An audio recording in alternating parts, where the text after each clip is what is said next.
France Insoumise et Jean-Luc Mélenchon qui protestent contre des perquisitions judiciaires qui le visent ainsi que ses proches et qui appellent à la résistance. Justement, on va regarder tout de suite Jean-Luc Mélenchon. C'était ce matin devant le siège de la France Insoumise alors même que les policiers sont à l'intérieur en train de perquisitionner. C'est vraiment l'image du jour.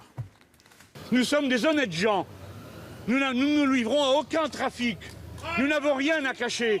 Tout est public dans ce que nous faisons. C'est une volonté de leur part de nous intimider, de criminaliser notre action politique. Je ne me laisserai pas faire, je n'ai pas peur, mes amis n'ont pas peur. C'est eux qui vont avoir peur du retour de bâton. Résistance! Résistance! Résistance! On est avec Hugo Bernal ici. Bonsoir, vous êtes député de la France Insoumise du Nord. La résistance, la colère, elles sont toujours là pour vous ce soir ? Oui, après la résistance, elle prend différentes formes et notamment, il se trouve qu'on a un projet de loi sur la justice qui va bientôt arriver à l'Assemblée nationale et que ces thématiques de la procédure pénale, de la procédure judiciaire sont à l'ordre du jour. Et oui, nous avons plein de choses à dire et la résistance, elle passera aussi par là. Qu'est-ce qui est anormal dans ces perquisitions qui sont menées par des policiers ? Eh bien écoutez, on est au stade de l'enquête préliminaire. Je vais être un peu technique, vous m'excuserez, mais dans le cadre de l'enquête préliminaire, c'est le procureur qui donne les ordres et qui conduit l'enquête. Ce n'est pas un juge d'instruction qui, lui, est un magistrat indépendant. Le procureur est nommé par l'exécutif. Il est tout à fait dépendant. D'ailleurs, Emmanuel Macron, ça ne lui pose aucun problème. Il l'a réaffirmé en voulant changer les noms des futurs. Donc c'est le pouvoir qui téléguide ces perquisitions pour vous, c'est ça ? Oui, moi je le crois, je le crois. Je n'ai aucune preuve à avancer là-dessus, mais je le crois, je le pense. Bon. Derrière ça... Qu'est-ce qui se passe ? Parce qu'on nous fait des parallèles avec, vous savez, avec le Front National et le Modem en disant les autres sont fait perquisitionner, pourquoi pas vous, finalement, c'est la justice, qu'elle fasse son travail. Non, les autres, ils avaient un juge d'instruction qui était désigné dans le cadre d'une information judiciaire. Et la différence entre les deux, c'est que par exemple, l'avocat peut avoir accès à toutes les pièces du dossier, il peut être présent pendant la perquisition. Vous savez que ce matin, il y a des dispositions qui ont été actionnées par le biais des juges des libertés et de la détention qui permettent de se passer du consentement des preuves de la perquisition, dans le cadre de la perquisition, et des éléments qui sont saisis. Alors que c'est prévu normalement pour les matières, pour les délits supérieurs, égaux ou supérieurs à 5 ans de prison. Ici, dans le détail de ce qui s'est passé ce matin, mais je voulais entendre le son de votre colère. Rapidement, pour ceux qui sont sur le plateau, on est avec Clément Viktorovitch, Jean-Claude Dacier, David Doucan, Serge Raffi et Samia Ghali. Un mot, rapidement, avant de faire une pause. Ça vous choque, ça vous choque pas, ces perquisitions ? Non, ça ne me choque pas. Je crois qu'on est dans un... Chaque citoyen, on est des citoyens, on n'est pas des surhommes ou des surfemmes, on est des citoyens comme tout le monde.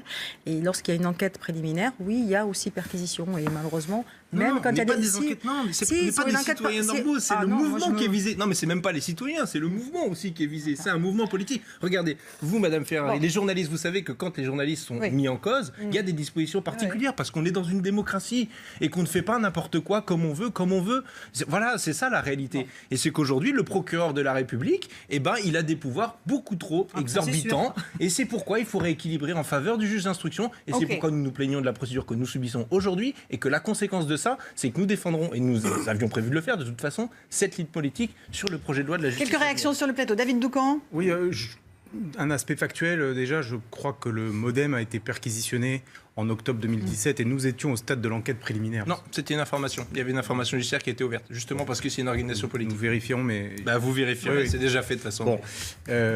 Ensuite, je suis d'accord avec vous. Oui, il est perquisitionné, il y a des soupçons, l'enquête suit son cours. Peut-être qu'il n'y a rien à se reprocher. D'ailleurs, le Premier ministre lui-même à l'Assemblée nationale disait je vous considère comme étant de bonne foi en s'adressant à Jean-Luc Mélenchon.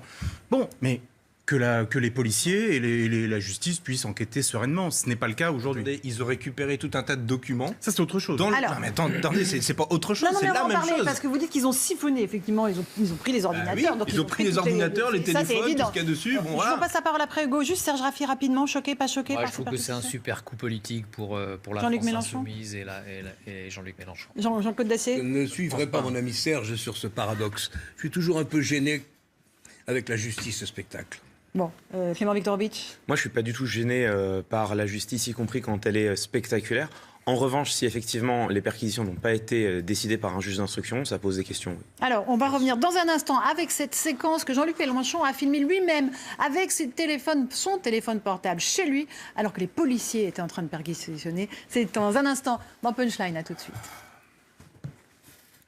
On se retrouve dans Punchline sur CNews. On va parler dans un instant de l'allocution du président de la République. Elle est prévue pour 20h ce soir. Une allocution enregistrée, diffusée depuis l'Élysée. C'est une première depuis le quinquennat, le début du quinquennat d'Emmanuel Macron. On parlera aussi du remaniement gouvernemental. Mais là, on parle de la France insoumise et de la grande colère de Jean-Luc Mélenchon et des députés de la France insoumise après ces perquisitions houleuses depuis ce matin. C'était aux alentours de 7h du matin, Hugo Bernal ici, opération de police judiciaire dans le cadre de 2 enquêtes, pas une mais 2. L'une sur les présumés emplois fictifs au Parlement européen, l'autre sur les comptes de campagne de la présidentielle. Chez lui, Jean-Luc Mélenchon a sorti son portable et a filmé cette descente de policiers. Regardez, c'est inédit. Vous ne savez pas à quoi vous vous affrontez. À une force politique, pas à une personne isolée. Nous allons vous le faire payer politiquement. Je demande aux gens qui m'écoutent là, racontez partout, montrez ces images. On va me dire, vous devez vous soumettre à la loi comme les autres. Bien sûr que je me soumets à la loi. Mais j'ai le droit aussi de protester. C'est ce que je suis en train de faire. 8 personnes chez moi, à 7h du matin, en file dans le couloir, au siège des organisations du mouvement. Voilà ce que c'est. Et tout ça pourquoi? Pour une dénonciation, pour 2 dénonciations. Et qu'est-ce qu'il fout le président de l'Assemblée nationale pendant ce temps-là? Voilà, il y a 3 séquences. Il y a celle chez lui. Après, on partira devant le siège de la France Insoumise. Et puis, cet après-midi, à l'Assemblée nationale. Clément Viktorovitch, encore une fois, dans la forme, c'est assez inédit qu'un député de la République filme ainsi en direct, ou quasiment, une descente de police chez lui. Oui, dans la forme, en termes de communication, c'est en termes strictement de communication, c'est assez brillant.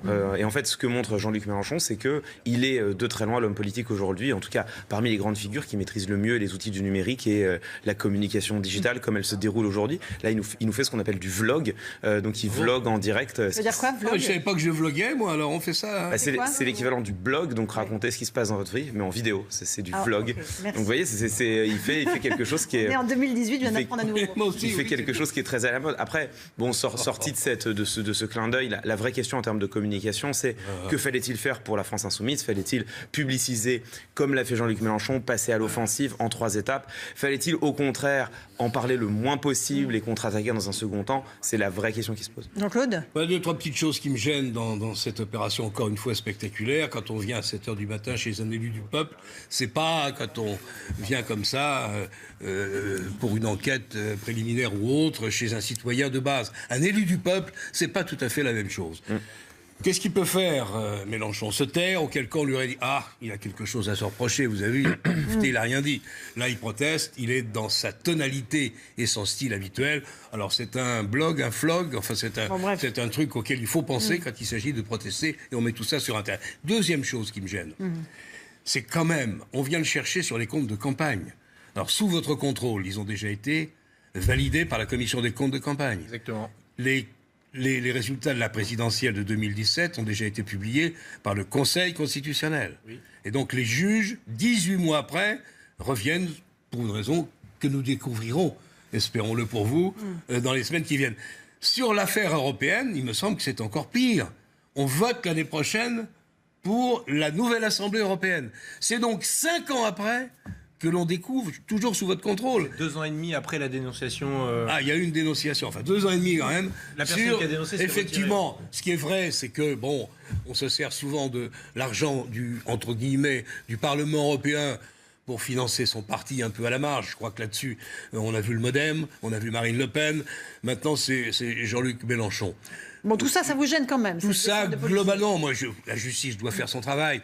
Là, je trouve que cet aspect spectaculaire, tellement de temps après que d'autres organismes aient déjà dit qu'il n'y a rien à voir, ça me gêne, oui. C'est le temps de la justice. Ouais. David Doucan. Jean-Claude, vous disiez, on va chez Jean-Luc Mélenchon, ce n'est pas n'importe qui, c'est un élu du peuple. Mais j'ai envie de vous dire, justement, c'est précisément parce que c'est un élu du peuple que moi j'ai un problème avec le fait qu'il conteste, que vous contestiez les actes de procédure dans cette enquête préliminaire ou dans toute enquête ou dans toute action d'enquête ou de justice. Jean-Luc Mélenchon, il était candidat à l'élection présidentielle. Pas dans toute action. Non, mais attendez, j'ai été assez précis tout à l'heure en vous disant que c'est dans le cadre de l'enquête préliminaire que je proteste. Oui, mais parce qu'il n'y a pas un juge d'instruction indépendant. Écoutez la fin du raisonnement. Jean-Luc Mélenchon était candidat à l'élection présidentielle. Ça veut dire qu'il voulait devenir président de la République. C'est le magistère suprême, celui qui est garant justement de l'action indépendante de la justice et des actions de police. Donc quand il met en scène ce refus, cette protestation, c'est une façon de contester, c'est une façon de contester les actions, les actes de police, les actes de justice. Alors là, c'est une question. En tant que député, est-ce que Jean-Luc Mélenchon n'aurait pas pu refuser l'entrée aux enquêteurs du fait de son immunité parlementaire? C'est une question. Non. Ils n'auraient pas eu le droit, c'est ça? D'ailleurs, c'est pour ça qu'ils sont passés par le juge des libertés et de la détention, pour ne pas avoir besoin de l'assentiment de l'intéressé. Même pas de Mais dans une enquête préliminaire, il n'y a pas besoin. Il n'y a pas de non. Et même pas d'immunité d'ailleurs. Attendez. Pour les parlementaires, pour bien qu'on se comprenne. Perquisition. Le gouvernement ici. Pour bien qu'on se comprenne, en disant c'est pas importante. C'est pas qu'on sache si c'est pas un citoyen lambda et du coup c'est pas la même procédure qui doit s'appliquer. Il faut bien qu'on se comprenne. Il s'agit pas de dire qu'il y a une justice d'exception pour les politiques en tant que telle. C'est l'image que ça renvoie. Non, mais attendez, je vais vous expliquer. Il y a quand même deux choses. Il y a Jean-Luc Mélenchon dans ses actes en tant que citoyen et Jean-Luc Mélenchon dans ses actes en tant qu'homme politique, ce pourquoi il a été élu. Et les deux choses qui lui sont reprochées, compte de campagne et assistant au Parlement européen, c'est pas Jean-Luc Mélenchon, citoyen, qui va, je sais pas moi, qui va tabasser quelqu'un à la sortie d'une boîte de nuit, j'en sais rien. C'est Jean-Luc Mélenchon dans son activité politique. Et c'est ça qui devient problématique, c'est l'instrumentalisation politique qui est faite derrière de l'action de justice. Et ça nous pose vraiment des problèmes fondamentaux, notamment en termes de séparation des pouvoirs. Serge Raffi, sur l'utilisation de ce téléphone portable, cette séquence en direct. J'ai entendu de Jean-Luc Mélenchon, il n'a pas dit qu'il s'opposait à l'action de la justice. Non, il a dit clairement, je ne m'oppose pas, mais par contre je proteste. C'est son droit le plus absolu. C'est-à-dire qu'on est dans une situation totalement originale dans le sens où effectivement cette armada de policiers pour aller perquisitionner, il y a un côté oui, parce que ça ne concerne pas que Jean-Luc Mélenchon. Voilà, il y a un côté justement, c'est-à-dire que le côté spectaculaire. C'est invraisemble. Vous savez qu'on ne déploie pas ce genre de moyens. Je vais finir ma phrase. Allez-y, Serge. Le côté spectaculaire, il est dans les deux côtés. Il est aussi du côté de la justice et de la police, qui en fait peut-être un peu trop. Et là, Jean-Luc Mélenchon, qui est quand même passé maître dans l'art de la dramaturgie et l'art de ce qu'a appelé monsieur les vlogs, eh ben, il l'a utilisé merveilleusement bien politiquement. Il pense qu'il est lui, comment dirais-je, accusé politiquement, au fond que c'est une action politique qui est menée contre lui. À partir de là, il réagit politiquement dans un cas très classique de ce qu'on vit depuis 30 ans en France. C'est est-ce qu'il y a eu des Ce qui est nouveau, attachés... c'est la vidéo. Est-ce qu'il y a eu des attachés parlementaires qui ont été employés de manière illégale? Est-ce qu'il y a eu pendant la campagne des dépenses qui n'ont pas été légales? C'est ça qu'on a envie de savoir. Oui, mais dans le cas le problème, franchement, pardonnez-moi, le piège, c'est que l'enquête préliminaire ne permet pas de le déterminer puisque c'est encore caché. Dans tout ça, parce que quand même. Habillée en rouge, comme la France Insoumise. Mais elle n'appartient pas qu'à la France. Absolument, vous avez raison, Samia. Non, mais. On est plus bleu blanc. Et en plus, c'est une belle couleur. Mais au-delà de ça, quand même, dans cette affaire, c'est quand même la justice qui a été prise à son propre piège. D'habitude, c'est eux qui divulguent à la presse. Et pour une fois, il faut reconnaître que Mélenchon, il a été bon. C'est-à-dire qu'en fait, il les a devancés. C'est bien dommage pour les journalistes qui n'ont pas pu faire la une en disant, regardez. Donc voilà, donc finalement... Allez, on avance dans la chronologie, Jean-Claude. Attends. Une seconde, demi-seconde. Est-ce qu'il n'y avait pas peut-être un autre moyen de dire à M. Mélenchon, venez telle date, telle heure, discrètement, amenez tel document, bien sûr. Je pense pas qu'il aurait. Mais qu'est-ce que tu crois qu'ils ont obtenu là? Tu crois qu'il a laissé tous ces documents éventuellement compromettants dans son bureau? Allons. Non, chez lui, il n'y a rien mais chez lui, en lien avec le sujet, il n'y aura rien. De toute façon, il y avait déjà rien avant, donc il n'y aura rien après. Peut-être premier point. Et deuxièmement, on ne sait pas ce qu'ils ont pris. D'ailleurs, au siège de la France Insoumise, vous avez le substitut du procureur qui est là, qui dit non, on n'a rien saisi, et un policier qui dit ah bah si, tiens, on a pris ça quand même en scellé provisoire. Vous ne savez rien. On ne saura que quand il y aura une information judiciaire, s'il y en a une. On ne sait même pas ce qui a été pris. C'est pour on avance dans la chronologie, Hugo Bernalicis. On va continuer à en parler. Parce que là, on avance, on va devant le siège de la France Insoumise. Je vais faire un commentaire un peu plus politique général. Attendons cette séquence-là et vous pourrez le faire. Un peu plus tard, donc, M. Mélenchon se retrouve avec un certain nombre d'élus. On voit Adrien Quatennens, vous deviez être là aussi, Hugo Bernalicis. Je suis rien tout petit peu après, j'étais sur France Info. Après, Alexis Corbière, on en voit d'autres, Éric Coquerel. Là, ils veulent faire barrage. Les policiers sont à l'intérieur. Ils crient résistance, résistance. Écoutez, là encore une fois, la colère de Jean-Luc Mélenchon. Il y a juste une volonté de salir. Monsieur Macron est un petit personnage et sa bande de ministres de la même nature. Madame Belloubet, garde des Sceaux, vous devriez avoir honte de ce que vous êtes en train de me faire. Parce que vous m'avez connu comme votre ministre. Vous m'avez connu autrefois, il y a longtemps, comme votre ami. Ce que vous êtes en train de faire est une honte. Forcer nos locaux, Nos amis, plusieurs ont été jetés à terre. Voilà comment nous avons été traités. Et ces gens se concertaient entre eux ensuite pour dire que nous les aurions menacés ou insultés. Nous n'avons insulté ni menacé personne. Mais nous n'avons plus confiance. Nous ne sommes plus dans un État démocratique normal. Ce n'est pas normal de perquisitionner des sièges comme ça. Ce n'est pas normal de bousculer des permanents politiques. Ce n'est pas normal d'empêcher des parlementaires en écharpe de rentrer dans leurs propres locaux. Clément Viktorovitch, sur les mots employés, ils sont importants et forts. On est dans le registre de l'indignation personnelle. Il y a de la première personne du singulier, d'ailleurs, Jean-Luc Mélenchon parle de lui, ce que vous êtes en train de me faire. Donc on est dans un registre de l'indignation personnelle et dans un registre de la protestation politique. Nous ne sommes plus dans un État démocratique.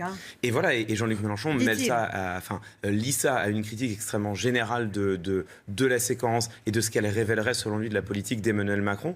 Donc en fait, ce qu'il fait ici, c'est qu'il politise à l'extrême, il politise de la manière la plus aiguë qu'il peut faire la séquence qui est en train de se jouer. Au fond, de ce qui est encore une affaire judiciaire, il en fait véritablement une affaire politique. On est en pleine séquence de communication. Et là, on a les députés de la France Insoumise, le point levé, qui scandent résistance, résistance. Encore une fois, on est en pleine communication. Je ne sais pas qui veut prendre la parole.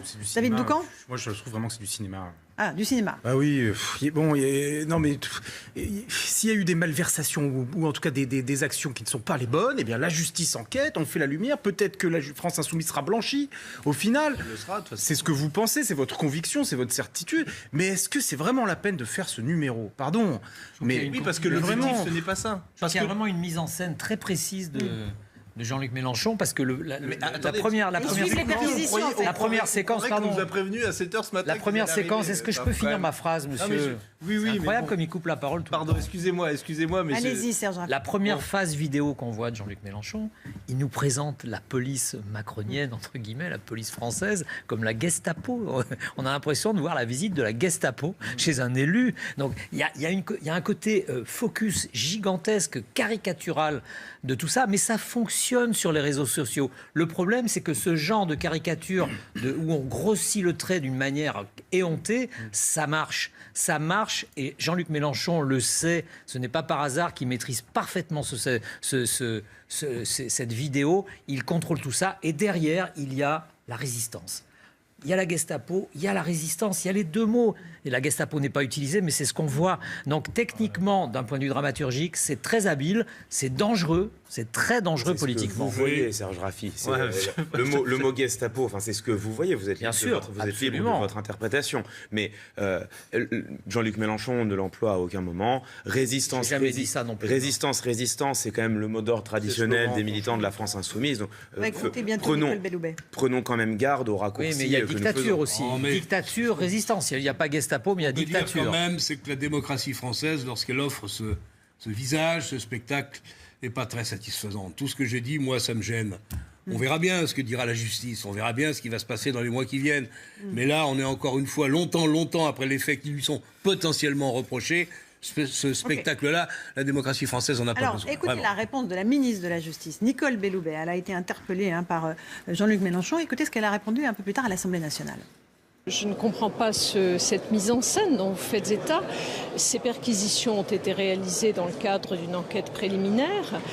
Cette enquête préliminaire, évidemment, se fait dans un cadre légal. Et je trouve qu'il y a une forme d'outrance dans les propos du président Mélenchon lorsqu'il accuse le gouvernement d'ourdir un complot ou lorsqu'il accuse la garde des Sceaux de donner des instructions aux enquêteurs. Je rappelle que nous sommes dans un état de droit, que la justice est indépendante et que c'est ainsi que je le conçois. Et je regrette que les propos du président Mélenchon puissent laisser entendre le contraire. Alors, outrance dans les propos, dit-elle, Hugo Bernalicis, l'ami de la garde des Sceaux. Non mais moi, vous savez... Justice indépendante. Il faut savoir, est-ce qu'elle est indépendante ou elle n'est pas indépendante ? Emmanuel Macron dit elle n'est pas indépendante, moi je nomme les procureurs, et puis parce que je l'assume, politiquement, je pense que les procureurs sont le bras armé du ministère public et de la politique que j'ai envie de mettre en œuvre, dont acte, et Nicole Belloubet qui dit le contraire, il faut savoir. Alors on dit comme ça, la justice, ça permet de mettre en même temps les magistrats du siège et du parquet, puis dire de toute façon tout ça est indépendant. Non, c'est pas la même chose. Non, c'est pas la même chose. Bon. Et on s'est fait épingler, c'est un avocat qui me racontait ça encore ce matin, qu'on se fait épingler régulièrement par les institutions internationales sur le fait justement que les procureurs ne devraient pas être dans les palais de justice, ils devraient plutôt être dans les commissariats de police. Parce qu'ils sont plutôt de ce bord-là de l'action judiciaire. Bon, mais au fond, la protestation est là pourquoi ? Parce qu'on voit bien, vous avez vu ce qu'a fait mon collègue François Ruffin la semaine dernière, l'interpellation qu'il a faite sur les élèves en situation de handicap. On voit bien qu'on marque des points sur tout un tas de secteurs où on arrive à interpeller les Françaises et les Français largement, qui ensuite... Il y a une protestation des députés aujourd'hui qui disait oui, les gens nous ont appelés, scandalisés parce qu'on n'avait pas voté pour, c'est un procédé déloyal, etc.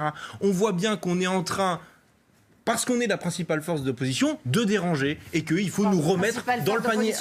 L'objectif, c'est les Républicains, qui a un tout petit peu de députés aussi. Non, mais non, on pourra en discuter si vous voulez, mais l'objectif, c'est de nous mettre dans le panier à, de façon, c'est tous les mêmes. Regardez, eux aussi, ils ont des enquêtes aux fesses, eux aussi, ils ont des problèmes avec la justice. Voilà à quoi sert cette opération d'aujourd'hui. Ça devrait être plus discret quand même.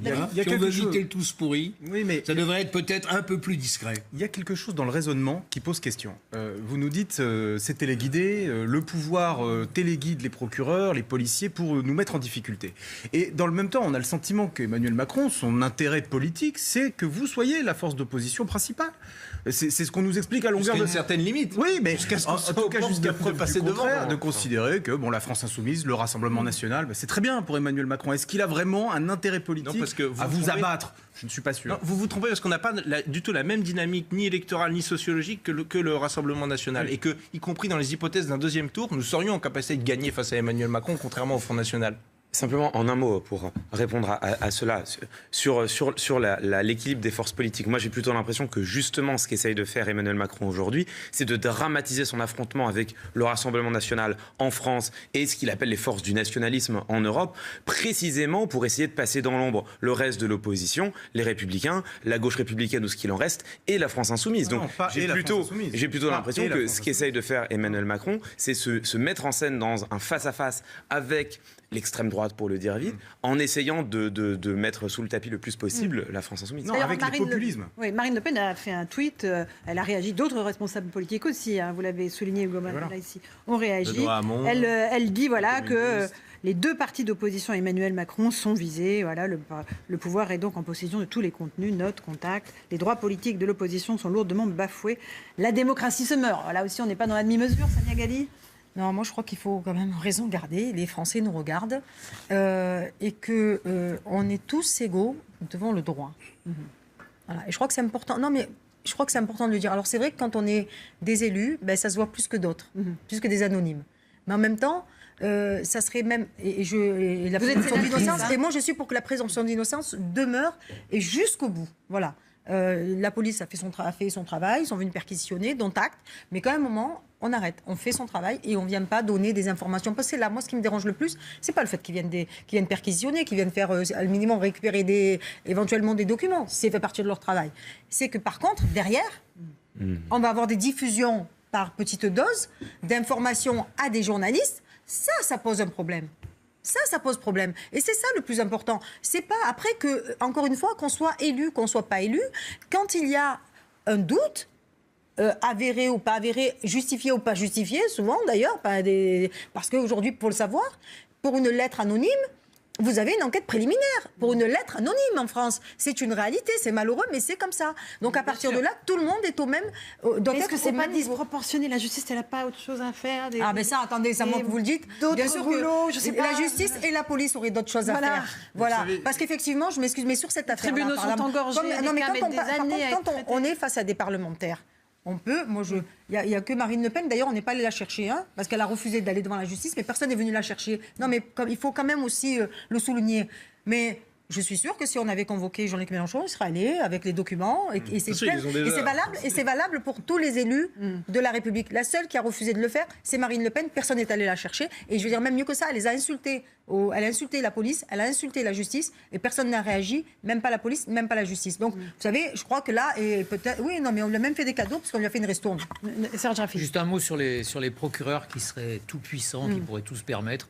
où il serait complètement à la botte du président de la République. Ça, c'est une vue de l'esprit. Le débat sur l'indépendance du parquet, ça fait 30 ans qu'on le mène. C'est toujours la même histoire. Simplement, c'est pas vrai. Ils ont des organismes de contrôle. Eux aussi, ils ne peuvent pas faire n'importe quoi. Ce qui est vrai, c'est que dans le cadre de l'enquête préliminaire, il y a un secret qui fait qu'effectivement, ceux qui sont mis en cause n'ont pas d'armes pour se défendre. Ça, c'est une réalité. Oui. Et c'est vrai que c'est normal que les mises en cause demandent à ce qu'il y ait une ouverture d'information pour pouvoir avoir accès au dossier. On vit ça depuis la nuit des temps. Donc c'est quelque chose de normal. Il n'y a pas besoin de s'insurger contre ça. C'est juste la réalité judiciaire de notre pays. Dernier acte donc de ce qui s'est passé aujourd'hui avec la France Insoumise et Jean-Luc Mélenchon à l'Assemblée nationale. Jean-Luc Mélenchon interpelle le Premier ministre, se fait couper le micro. Les réponses du Premier ministre Édouard Philippe. Comme vous l'avez sans doute appris, ce matin, le procureur de circonstance que vous avez nommé après un entretien d'embauche, ayant autorisation de perquisitionner depuis vendredi dernier, a choisi de le faire ce matin à 7 h. Je suis président d'un groupe d'opposition. 7 heures de perquisition, c'est mon chef de cabinet. Vous avez tous mes rendez-vous depuis 2 ans. Vous avez aspiré tous les fichiers du mouvement La France Insoumise et tous ceux du parti de gauche sans que nous ayons signé un seul procès-verbal. Collègues, êtes-vous devenus déraisonnables? Voyez-vous ce que ça veut dire? Vous sentez-vous solidaire de procéder pareil? Vous en êtes à hurler maintenant, mais vous ne vous rendez plus compte. Ce n'est plus de la justice, ce n'est plus de la police. Ma question, les motifs infamants pour lesquels vous prétendez nous poursuivre. La parole est à monsieur le Premier ministre. Vous n'êtes pas le premier, monsieur le président Mélenchon, à subir cette émotion et cette colère confrontée de bonne foi à une procédure judiciaire, et vous le savez. L'acte qui a été réalisé ce matin, la perquisition qui a été réalisée ce matin, n'a pas été demandé par, entre guillemets, je vous cite, un procureur que j'aurais nommé après un entretien préalable. Le procureur de Paris, monsieur le président Mélenchon, a été nommé bien avant que je sois moi-même nommé Premier ministre, et vous le savez parfaitement. Mais je le dis, mesdames et messieurs les députés, avec la plus grande clarté et le plus grand calme, dans l'accomplissement des procédures judiciaires, la justice est évidemment indépendante et il nous appartient de faire prévaloir ce principe d'indépendance. Merci, monsieur le Premier ministre. Séance agitée à l'Assemblée nationale. Jean-Luc Mélenchon, à qui on coupe le micro, qui continue à parler. C'est surprenant, encore une fois, David Doucan. Alors ça, sur le fait qu'on coupe le micro, c'est la règle. Au bout de 2 minutes, c'est comme ça. C'est la règle et c'est la même pour tous. Vous voulez forcément une justice d'exception pour Jean-Luc Mélenchon. Depuis le début de cette émission, mais là, il faut qu'il ait des règles pour lui. Même. Bon, bah là, c'est comme ça, à l'Assemblée nationale, aux questions au gouvernement, vous le savez très bien. C'est 2 minutes pour les députés. Le Premier ministre... Plus ou moins des secondes se balade pour les uns les autres. C'est vraiment très strictement respecté. Et le Premier ministre est le seul à pouvoir prendre davantage de temps pour répondre. C'est comme ça, c'est la règle. Et donc, applaudis sur les bancs le Rassemblement national et des Républicains, nous dit Hugo Bernalicis. Oui, c'est précisément aussi ce que recherche Emmanuel Macron depuis le début du quinquennat, c'est de montrer je suis seul contre tous, ils sont tous excessifs, ils sont tous. C'est vrai, vous avez raison, Serge, il interrompt tout le temps les gens. Vous avez remarqué ça? C'est incroyable, hein. On peut pas parler. Ça, c'est un débat vivant. C'est un débat vivant. Ils tendance à vouloir parler tout le temps. C'est vrai. Donc, c'est ce qu'il recherche Emmanuel Macron depuis le début, c'est de montrer qu'il est seul à être réformateur sérieux et que face à lui, il y a des oppositions qui sont toutes à leur manière excessives dans leurs attitudes. Et bien, ce qu'on a vu à l'Assemblée nationale le démontre. C'est Emmanuel Macron qui remporte c'est à Emmanuel Macron que ça c'est à Emmanuel Macron que cela profite. Ça profite, vous pensez? Voilà, je pense, oui. C'est pour ça que c'est organisé. Pour moi, il y a une image qui est terrible pour la France Insoumise dans cette séquence. C'est les députés Front Rassemblement National qui applaudissent Jean-Luc Mélenchon parce que c'est précisément l'image de laquelle Jean-Luc Mélenchon veut se distancier le plus possible. Il passe notre temps à nous expliquer, à raison d'ailleurs quand on regarde la ligne politique du Rassemblement National et de la France Insoumise, qu'ils n'ont rien à voir entre eux, que la fameuse grille d'analyse des 2 populismes qui se rassembleraient, elle ne s'applique pas en France. Et là, en fait, ce qu'on voit, c'est que sur ce dossier-là, il est soutenu par Marine Le Pen, ce qui d'ailleurs est de bonne guerre, ou plutôt de bonne grâce, je ne sais pas, puisque lui-même avait soutenu Marine Le Pen dans l'affaire de l'évaluation psychiatrique. Et donc, politiquement, cette image-là, c'est une image qui est très dommageable pour la France Insoumise. Vous la regrettez, cette image, Hugo Bernalicis? Non, mais vous savez, moi j'ai posé, bon, c'est parce que là c'est Jean-Luc, mais quand c'est moi qui pose une question sur les fleurons industriels dans ce pays que le Front National applaudit, personne m'en fait rigueur. Bon voilà, ça arrive plein de fois qu'ils applaudissent, pas juste nous, il y a des fois ils ont voté des amendements et des articles entiers sur le texte immigration et asile de La République En Marche, il n'y a pas eu ligne de journaux, mais bon, effectivement c'est un problème, mais ça aurait été un problème s'il n'y avait eu que eux.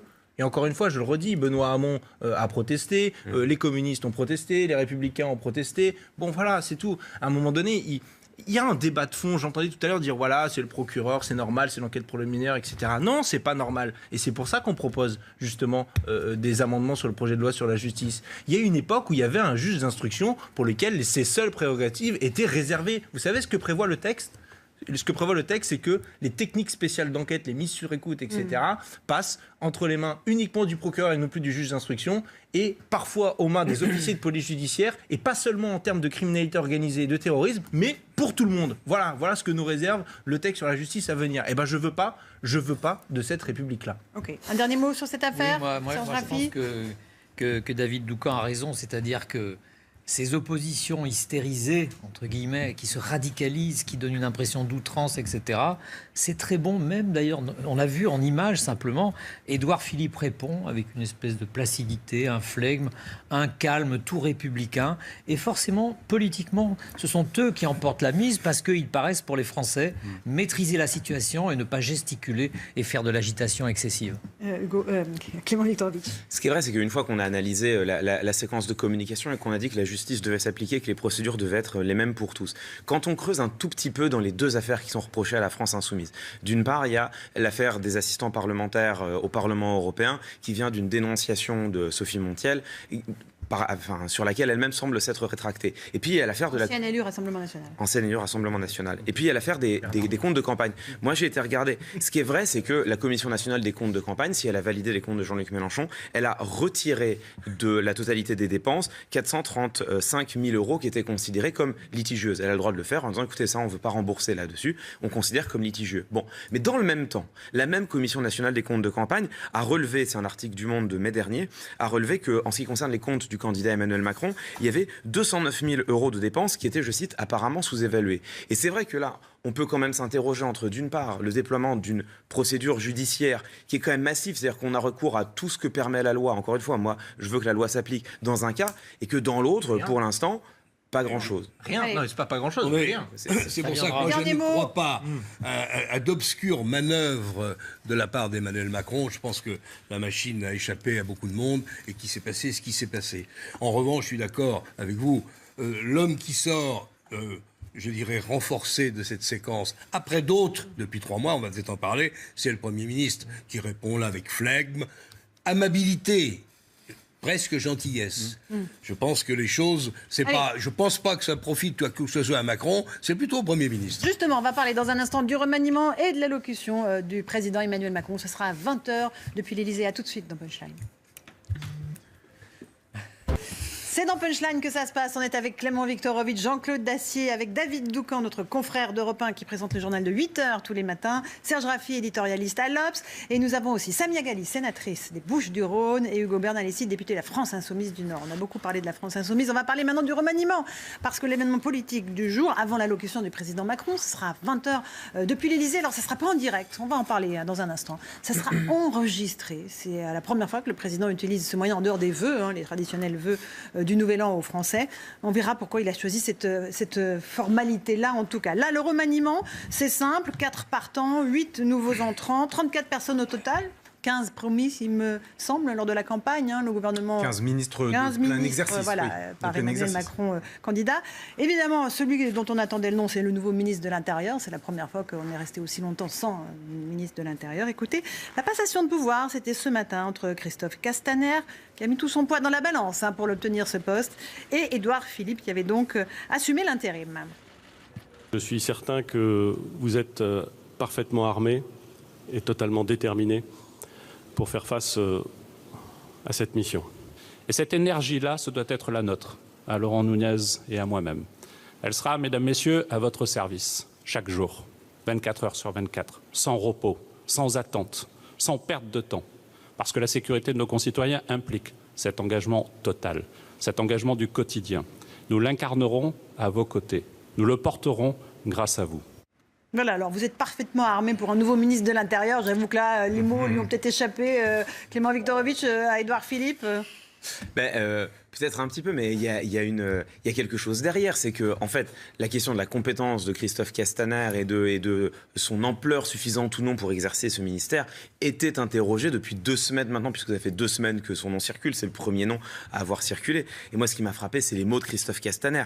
À votre service, chaque jour, 24 heures sur 24, sans repos, sans attente, sans perte de temps. On voit que là, il y a une forme de surinvestissement discursif. Il y a une énumération où il dit la même chose 6 fois de suite pour bien montrer qu'il est rentré dans le costume, qu'il est désormais le premier flic de France et que oui, il sera à la hauteur de la fonction. Et il en rêvait. Je pense que c'était un petit message antipathique à l'égard de Gérard Collomb. Et par ailleurs, on peut aussi lire ça comme ça. Le coup de pied de l'âne à celui qui rêvait partait un peu trop souvent à Lyon. Parce que quand on est ministre de l'Intérieur, travailler 7 jours sur 7, oui, c'est la base. Enfin, je veux dire, ça fait partie c'est la définition du job. Donc là, je pense que c'était aussi une façon de renvoyer Gérard Collomb à ses manquements, selon Christophe Castaner. Samia Ghali. Moi, je crois que c'est sur la question de la sécurité, il faut être très, très, très prudent. Et il ne l'est pas? Non, il faut être, je le dis, il faut être très prudent. Parce que de dire qu'on va être 24 heures H24, c'est le minimum qu'on attend d'un ministre de l'Intérieur, il vaut mieux. Qu'il soit H24, c'est le minimum qu'on puisse se faire quand on prend ce poste-là. Mais il faut faire attention à ne pas être dans le... Il faut être humble aussi. Parce que c'est une tâche très compliquée, très difficile.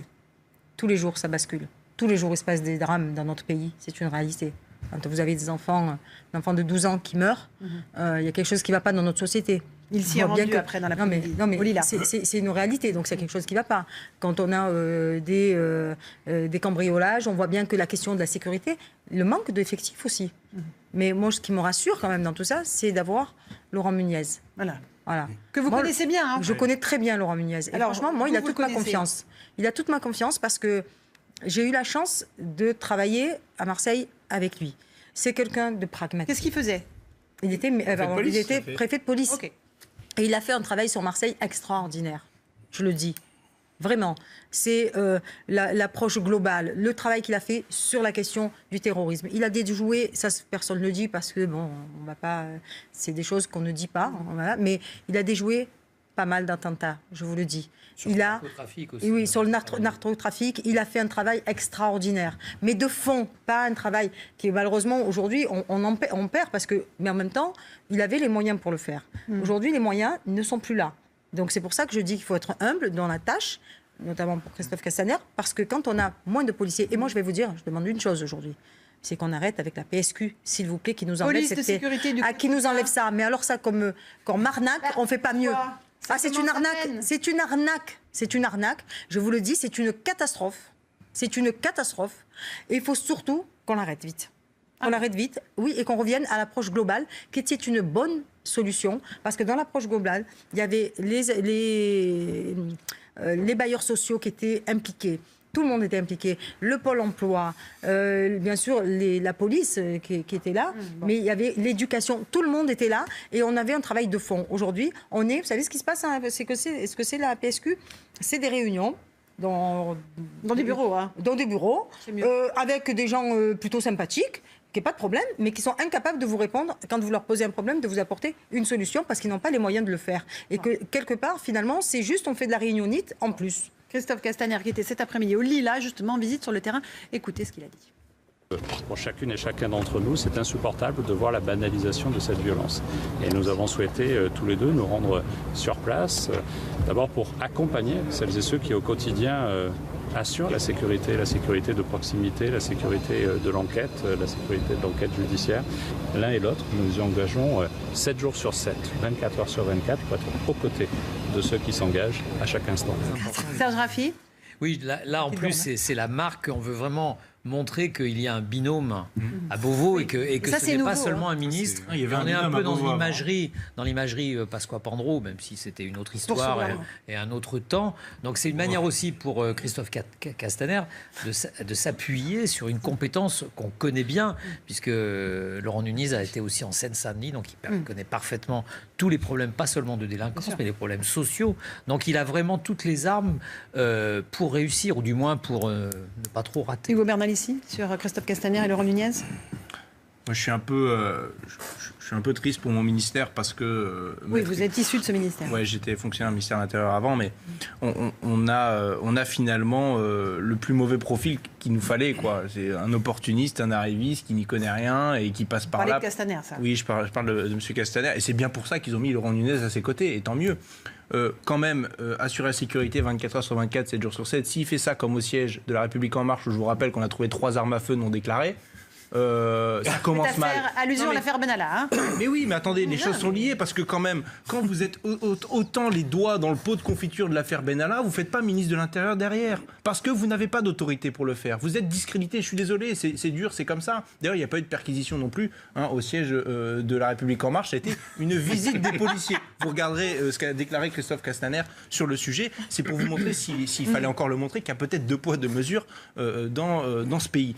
C'est dramatique. Voilà. Moi, je suis un peu... Alors, en plus, quand il dit 24 heures sur 24, c'est jour sur 7, il suffit qu'il y ait une journée où il ne soit pas dispo, pas là, où il va se faire laminer, de toute façon. Et puis, il faut faire confiance. Enfin, je veux dire, ça fait 2 semaines que le ministère tourne sans qu'il y ait vraiment un ministre. D'accord ? Et pourquoi ? Parce qu'il y a des fonctionnaires qui font tourner la boutique au quotidien, voilà, pour de vrai. Et tant mieux. Et ce qu'on attend d'un ministre de l'Intérieur, c'est qu'il y ait une impulsion politique, une vision politique de savoir ce qu'on fait de ce ministère. Et je suis désolé, je ne sais pas ce que Christophe Castaner veut faire de ce ministère. Alors, qui veut prendre Jean-Claude Dacier? Écoutez, il vient d'arriver. Moi, je vais pas l'étrangler tout de suite. On va lui laisser quand même quelques semaines. Il est euphorique, là. Il est content. Il avait envie de ce ministère. Et c'est plutôt un bon point d'avoir envie d'un job qu'il finit par décrocher. Donc moi, a priori, je ne vais pas voter une motion de défiance à l'égard de M. Castaner, qu'il fasse ses preuves, il va apprendre, et vite, c'est son intérêt. Et ce qui, effectivement, nous réconforte et nous rassure, c'est que M. Laurent Nunez est un professionnel haut de gamme. Donc, tous les deux, ça devrait pouvoir fonctionner. Attendons un peu.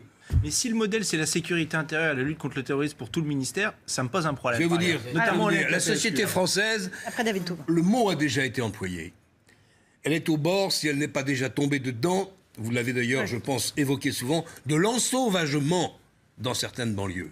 C'est ça qu'ils ont devant eux. Terrorisme, évidemment, l'ensauvagement de la société française. C'est là-dessus qu'ils sont jugés. On va juste écouter Éric Ciotti, je vous passe la parole ensuite, David Decamps pour les Républicains. Éric Ciotti. Christophe Castaner ne s'est jamais penché sur les problématiques de sécurité, de terrorisme, de lutte contre le communautarisme, de politique migratoire. Donc il est nommé parce que c'est un proche du président de la République, parce que c'est le patron d'En Marche. La motivation, elle n'est pas technique, elle est politicienne. Et c'est ce que nous déplorons. C'est aujourd'hui la récompense de la proximité. Et l'objectif, ce n'est pas protéger les Français, mais protéger le président de la République. David Decamps. Il a raison. Je crois qu'il a tout simplement raison. C'est vraiment de politique comme nomination. Oui, et d'ailleurs l'image que vous montrez depuis tout à l'heure, c'est-à-dire ce duo Christophe Castaner, Laurent Nunez, en atteste. Comme si il y avait eu besoin d'emblée, dès le premier jour, d'afficher, vous inquiétez pas, il connaît rien, mais c'est pas grave, on a un professionnel avec lui. Bon, ça c'est un problème. Mais pourquoi est-ce que Emmanuel Macron a opté pour Christophe Castaner? Mais parce que Emmanuel Macron, il avait besoin de mettre quelqu'un en qui il a confiance. Or, il a confiance en personne, ou presque. Et Emmanuel Macron, il a en tête des ministres de l'Intérieur dans les quinquennats précédents qui se sont révélés être par la suite des traîtres vis-à-vis du président de la République. Alors, vous pensez à Manuel Valls, par exemple. Ou Nicolas Sarkozy, un peu plus loin. Nicolas Sarkozy avec Jacques Chirac. Bon, donc ça, il l'a parfaitement en tête, d'autant plus qu'il a lui-même trahi le président de la République de l'époque pour être candidat. Sans passer par Beauvau. La trahison. La trahison en politique. Voilà. Oui, mais je veux dire, ça fait partie, ça fait partie de son logiciel à Macron. Donc, il n'allait pas mettre... Darmanin. Quoi encore Gérald Darmanin, place Beauvau, en qui il n'a aucune confiance. En réalité, on l'a bien vu sur l'affaire du prélèvement à la source. Bon, c'est pas non plus la personne avec qui il a le plus de facilité et de proximité. Donc il met celui en qui il a confiance. Et ça, c'est majeure. Et ça, c'est le point faible du macronisme. Ou la force. Il a qui en homme de confiance? Il a personne. Et voilà, il a Christophe Castaner, il a Benjamin Griveaux, il a Richard Ferrand. Tous à la fin. Richard Ferrand, il l'a mis à l'Assemblée nationale. Benjamin Griveaux, là, ça fait quand même des semaines qu'il nous explique qu'il veut être maire de Paris. Il faut être maire de Paris maintenant. Donc il restait Christophe Castaner. Absolument. Ce qu'il faut comprendre, c'est que Emmanuel Macron, dès qu'il est arrivé à l'Élysée, il n'avait aucune confiance en Beauvau. Il avait tout ce qui s'était passé sous le quinquennat François Hollande le poussait à penser qu'il avait été trahi. Et quelques boules puantes pendant la fois, campagne Hollande, aussi, etc. présidentielle, il s'en souvenait. Bien sûr, plus les fuites à l'Élysée, etc. Donc il était très méfiant. Et il a pratiquement imposé à Gérard Collomb de s'installer à Beauvau. Gérard Collomb n'avait pas une envie folle d'aller dans ce ministère. Il avait plutôt envie d'un ministère plus tranquille, si je puis dire. Et il y est allé aussi parce que Emmanuel Macron avait 2 problèmes par rapport au ministère de l'Intérieur. C'est le fait qu'il pensait que les sarkozystes étaient toujours là et qu'ils étaient puissants. Et il pensait aussi que les francs-maçons tenaient cette espèce de forteresse qu'est Beauvau. Et donc il fallait quelque part quelqu'un qui soit l'homme de confiance absolue, Gérard Collomb, et en plus franc-maçon. Là, cette fois, il reste uniquement sous l'angle l'homme de confiance absolue. Peu importe s'il n'est pas franc-maçon, s'il n'est pas formé encore au poste, il n'avait pas d'autre choix politiquement. Hugo Manelli. Non, mais en plus, moi, ce qui m'interpelle, il n'a pas annoncé sa démission de La République En Marche, je crois pas. Si. Ça y est, c'est bon quand même. Quand même. J'ai eu peur parce qu'ils sont. Non, mais on sait jamais, ils sont capables de tout. Qui vont lui succéder? Mystère. Moi, je crois que je trouve ça quand même dommage, vraiment pour le ministère de l'Intérieur, de ne pas avoir de boussole ou d'objectif politique. Et effectivement, la difficulté de la police de sécurité du quotidien. Moi, je pourrais adhérer aux éléments de langage généraux, parce que de toute façon, c'est des lieux communs où tout le monde peut se retrouver. Donc finalement, on peut y adhérer. Mais c'est qu'il n'y a pas de portage politique. On a dit au DDSP, au directeur départemental de sécurité publique, faites comme il vous semble qu'il est juste de faire, avec plus ou moins de moyens. Bon, voilà, qu'est-ce qui se passe? Des solutions à géométrie variable, des fois ça marche, la plupart du temps, c'est compliqué. Pas de formation mise en place pour les policiers qui vont être affectés à ces polices de sécurité du quotidien. Donc je vois mal, je sais pas ce que... Pourtant, c'est un ministère qui est quand même assez énorme. Et la question de l'autorité et de la hiérarchie au ministère de l'Intérieur, c'est pas un à côté. Et vous savez, il y a une succession de loupés quand même dans ce ministère. Le limogeage du préfet du Rhône après l'attentat qu'il y a eu, je suis pas sûr que c'était la meilleure solution du monde. L'affaire Benalla, il y en a encore des traces. Et quand je vous dis que l'intéressé, à savoir Christophe Castaner, a des liens avec ça, je suis pas sûr que ce soit de nature à régler la situation. Vraiment, le ministère de l'Intérieur mérite beaucoup mieux. J'avais d'ailleurs posé ma candidature, mais on m'a pas appelé. En sachant que le préfet du Rhône va basculer certainement comme directeur de cabinet chez monsieur Castaner. Et c'est monsieur Stéphane Bouillon, qui était Marseillais aussi, qui a fait sa formation à Marseille. Finalement, on les forme bien à Marseille. Vous les formez bien à Marseille, après ils viennent tous moi, je fais quand même sur la question de la sécurité, parce que c'est peut-être le ministère, sinon le plus important aujourd'hui du gouvernement. Pourquoi? Parce qu'on est dans une situation critique en France, et où d'ailleurs Gérard Collomb il s'est pas trompé avant de partir. Il a bien établi le décor en disant de toute manière la situation est grave. Alors quand on lui posait la question, quand il était ministre de l'Intérieur, il nous a dit que tout allait bien. Et une fois qu'il part, il nous explique non, mais je vous le dis, c'est vrai, tout va mal, c'est dramatique. Mais sauf que c'est ce que, en ce qui me concerne, c'est ce que j'ai dit il n'y a pas très longtemps, Laurence Ferrari, sur votre plateau. Et je le dis, c'est grave qu'on ne nous dise pas la vérité sur la question de la sécurité. Aujourd'hui, la France est débordée de sa sécurité. Elle est débordée face à la crise sécuritaire que nous avons en France. Et il faudra plus que... Et moi, ça me rassure de voir Stéphane Bouillon, qui est de bonne qualité, de voir un Laurent Nunez. Et si Christophe Castaner y arrive, moi, je lui souhaite, parce que sur cette question-là, à mon avis, on a tous intérêt à ce qu'on réussisse, parce que dans ce cas-là, on sera tous dans la gadoue. On s'interrompt un instant, c'est l'heure du journal avec Patrice Boisfer.